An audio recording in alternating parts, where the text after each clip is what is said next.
Shalom Aleichem, Bisem Yeshua Hamasiah. Salam sejahtera di dalam nama Tuhan Yesus Kristus.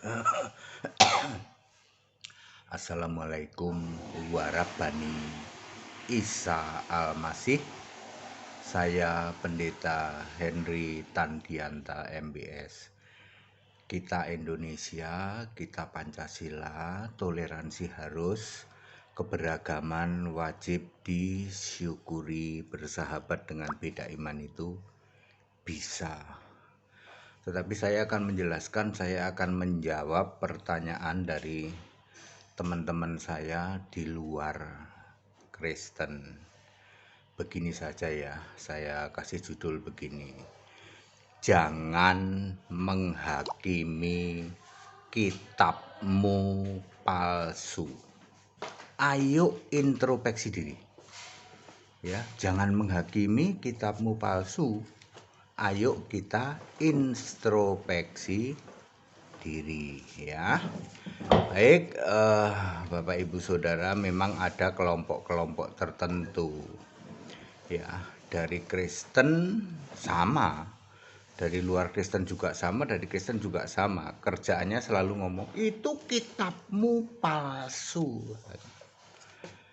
Ya, jangan menghakimi ya dengan mengatakan kitabmu palsu. Ayo kita introspeksi diri ya, Bapak Ibu Saudara.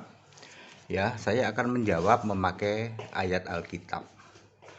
Palsu atau tidak palsu, setidak-tidaknya 4 kriteria berikut. Tapi kita tidak boleh menghakimi.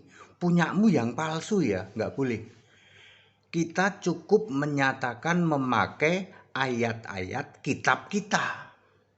Biarkan orang lain introspeksi diri. Itu yang benar. 1 ya, ada 4 kategori. 1, apakah kitab itu termasuk kitab suci atau cuman kitab doang nggak pakai suci?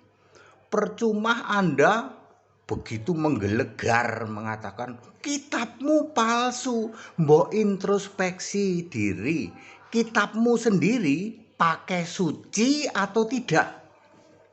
Karena Alkitab very clear menjelaskan mana yang kitab suci, mana yang bukan. Kita baca Lukas 24 ayat 44. Yesus sendiri berkata bahwa apa yang tertulis tentang aku di Mazmur, Taurat dan kitab para nabi. Mazmur itu tentu terdiri dari Mazmur, Pengkhotbah, Kidung Agung dan Amsal 4. Taurat terdiri dari Kejadian, Keluaran, Imamat, Bilangan, Ulangan 5, sudah 9. Lalu kitab para nabi 30. Jadi kitab suci itu ada 39. Lalu Yeremia 31 ayat 33 ini linknya kalau saya tidak salah Ibrani 10 ayat 16 dan 17. Kalau saya salah tolong dikoreksi. Itu mengatakan aku akan membuat perjanjian yang baru dengan umatku Israel dengan menaruh Taurat di dalam batin dan menuliskannya di dalam hati. Jadilah Taurat iman. Dulu Taurat fisik perjanjian lama, lalu Taurat iman perjanjian baru. Makanya kitab suci itu perjanjian lama plus perjanjian baru. Itu kitab suci. Jadi Alkitab adalah kitab suci, valid. Valid? Ya. Ya, 2 Timotius 3 ayat 15, dari dulu sejak kecil kamu sudah membaca kitab suci dan mencari tahu tentang kebenaran keselamatan dalam iman kepada Kristus Yesus. Jadi firm, valid, Alkitab adalah kitab suci. Mari kita bandingkan dengan punyanya saudara-saudaraku yang lain di seluruh jagat raya ini. Wahyu 20 ayat 12. Maka dibuka semua kitab. Enggak pakai suci, enggak. Serius Pak, serius. Baca Wahyu 20 ayat 12. di hadapan tahta anak domba Yesus ya dalam penghakiman terakhir membuka semua kitab punya kalian semua. Pakai suci enggak? Ayo introspeksi diri. Jangan kok Anda itu berkuar-kuar kitabmu palsu. Bacalah Wahyu 20 ayat 12. Dibuka semua kitab dan kalian semua dihakimi pakai kitabmu masing-masing. Kok nggak pakai ada kata suci, Pak? Satu-satunya kitab suci ya cuman Alkitab. Menurut Alkitab. Aduh, ini Pak HTD ini sebenarnya tidak jawab.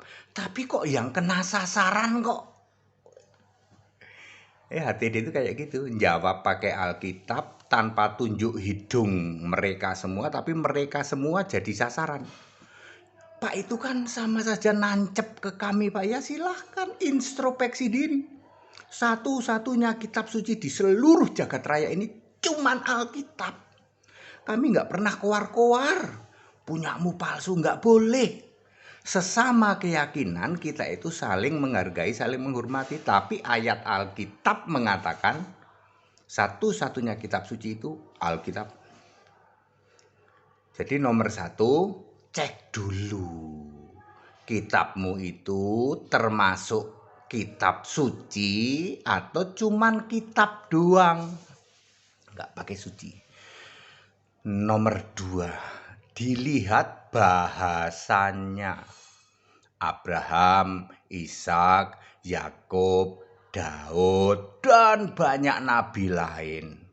Kita ambil contoh Ishak, Yakub dan Daud. Yakub itu kan Israel, Daud kan raja Israel. Di Indonesia, Yakub dan Daud bicara bahasa Indonesia. Ini Alkitab saya, Yakub dan Daud ngomong bahasa Indonesia. Allah menyampaikan firman-Nya kepada Yakub dan kepada Daud memakai bahasa Indonesia. Kok bisa Pak Yakub dan Daud bahasa Indonesia? Kan kitab yang saya baca di Indonesia adalah kitab terjemahan. Aslinya ya Alkitab bahasa Ibrani. Yakub dan Daud ini aslinya berbahasa Ibrani. Di Inggris, Yakub dan Daud berbahasa Inggris. Kok bisa Pak ya? Sebab Alkitab di Inggris adalah Alkitab terjemahan. Di Korea, Yakub dan Daud, Raja Daud, berbahasa Korea. Kok bisa Pak? Sebab yang di Korea sana Alkitab terjemahan dari aslinya bahasa Ibrani ya. Berbahasa Korea di sana. Pak itu nggak seru. Kalau di Arab gimana Pak? Di Arab, Daud dan Yakub berbahasa Arab. Kok bisa Pak? Sebab yang ada di Arab adalah Alkitab terjemahan bahasa Arab. Pak saya nggak minat Pak, Indonesia nggak minat, Inggris nggak minat, Korea nggak minat. Saya minat yang Arab saja Pak. Di Arab, Yakub, Daud berbahasa Arab. Sebab di sana yang ada Alkitab terjemahan bahasa Arab. Jawabannya cuman gitu Pak. Betul. Ini Pak Pendeta HTD ini sepertinya nggak jawab apa-apa. Sesungguhnya nusuk tajem mak jelek nancep ke kami Pak. Lah kok bisa? Lah kami juga ada Yakub, ada Daud bahasa Arab tuh Pak. Terus aduh Pak aku kehabisan kata-kata ya, makanya introspeksi diri. Di kitabmu ada Yakub, ada Daud, ada Ibrahim, ada Sulaiman, ada Nuh, ada. Pakai bahasa apa? Bahasa Arab Pak. Ya itu sama dengan Alkitab bahasa Arab terjemahan. Pak Pendeta HTD ini nggak jawab, tapi nancep ke kami Pak. Makanya introspeksi diri. Dari bahasanya saja sudah ketahuan kok. Yang ketiga, tokohnya. Di Alkitab itu ada Adam, ada Ibrahim, ada Nuh, ada Musa, ada Abraham, Ishak, Yakub, ada Daud, ada Sulaiman, dan sebagainya, ada Yunus.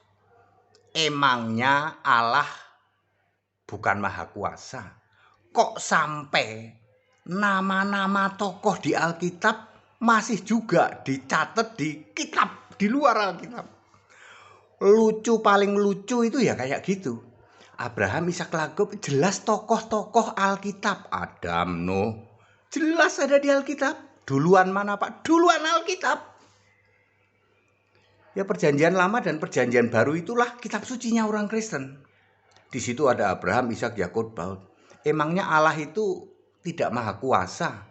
Kok dia memunculkan kitab lain? Masih dicomot-comot itu nama Abraham, Ishak, Yakub, bahkan sampai Isa Al-Masih Yesus loh. Dari tokoh-tokohnya kita bisa tahu. Tidak mungkin seorang nabi, tokoh-tokoh di dalam kitab kok ditulis atau dicatut di dalam kitab lain. Nggak mungkin. Pak Pendeta HTD ini nggak pernah jawab, tapi nancep ke kami Pak. Ya silahkan introspeksi diri. Makanya janganlah menghakimi kitabmu palsu. Saya cuma jawab begini, Anda langsung nancep toh. Iya Pak. Jadi tidak mungkin dong Abraham, Ishak, Yakub, Nuh, Adam, Henokh, Yunus ada di dua kitab berbeda. Gak mungkin. Allah itu maha kuasa. Kalau dia mau nurunin kitab, cari tokoh sendiri. Aduh Pak, saya kehabisan kata-kata ini Pak. Ya silahkan. Itu baru 3 ya. Sekarang nomor 4. Yang dilihat dari nomor 4 adalah Allahnya. Tidak mungkin di kitab ini Allah milih nabi namanya Abraham, Ishak, Yakub, milih Daud juga di tempat lain. Ya, sudahlah, nggak udah saya lanjutin. Tidak mungkin Allah kok milih sampai 2 kali. Di kitab ini milih tokoh yang sama, di kitab lain ngaku Allah juga, milih tokoh yang sama lalu beradu. Itu yang milih Yakub itu Allah kami katanya. Nah dulu Allahku apa Allahmu? Allah kami Pak. Lah kok bisa? Wong Allahku yang milih Yakub, yang milih Musa, yang milih itu kok. Ya tapi Allah kami juga. Malah bumi yang satu ini diklaim diciptakan banyak Allah. Semua Allah mengklaim Allah kami pencipta langit bumi. Loh buminya kan cuma satu toh. Nabi Ibrahim ya, Nabi Musa kan cuma satu toh. Masuk diklaim banyak Allah. Allah kami mencipta langit bumi milih Nabi Musa. Allah kami juga lho piye. Ini Pak Pendeta HTD ini nggak pernah jawab tapi nancep ya begitulah. Ya Anda tidak boleh menghakimi kitabmu palsu. Lambo introspeksi diri, dilihat dari apa tadi? Bahasanya, kemudian dari tokohnya, kemudian dari apa tadi ya? Terus dari Allahnya, ya. Bapak Ibu Saudara, kita tidak boleh menghakimi. Kitabmu palsu katanya. Ada itu seorang mu'alaf yang pakai topi melulu. Di tempat AC juga pakai topi. Kenapa dia pakai topi? Karena pikirannya tidak nyampe memahami Alkitab. Dia nggak bisa bantah ini kalau dengerin tayangan ini nih. Mu'alaf yang bertopi terus. Ya, pasti dia tidak berani. Dia tidak berani. Dia tidak akan berani untuk itu ya. Ya oke Bapak Ibu Saudara, introspeksi diri, kita Indonesia, kita Pancasila, toleransi harus, keberagaman wajib disyukuri, bersahabat dengan beda iman itu bisa. Segala hormat kemuliaan untuk Yesus Kristus, satu-satunya Allah yang benar. Pak Pendeta HTD itu tidak pernah jawab ya. Tetapi nancep, ada yang kena sasaran, nancep dan megap-megap tidak berdaya. Ya harus begitu kan, saya cuma pakai Alkitab jawabnya. Tapi itu kena sasaran ke kami Pak. Ya monggo aja, makanya introspeksi diri. Kita toleransi aja, jangan saling menghakimi. Kitabmu palsu, enak menrek. Mbok introspeksi diri gitu loh. HTD ini kayak gini nih. Ciamik. Haleluya, amin.